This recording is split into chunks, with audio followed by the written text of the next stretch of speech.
Şıkı. Bir qardaş var, başı göydə, ayağı yerdə. Göz. Göz. Yox ora. Yok. Bir dənə qardaş var, başı göydədir. Ağac da. Düzdür də. Görə bilməzsən, amma hər kəsin evinə girər. Cin. Üç harfli. Üç harfler. Senin içinde 3 harfli bir şey var.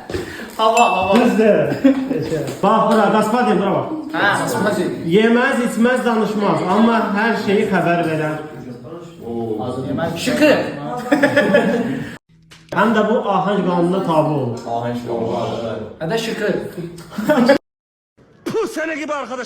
Qısa bir sözdür. Şıkı.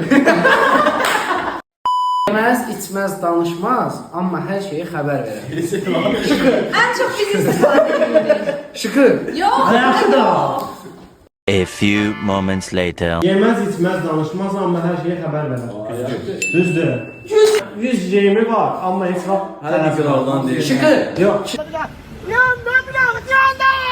Ya acıdır yeyənlər, gözlər də göynüyür. Soğan. Düzdür.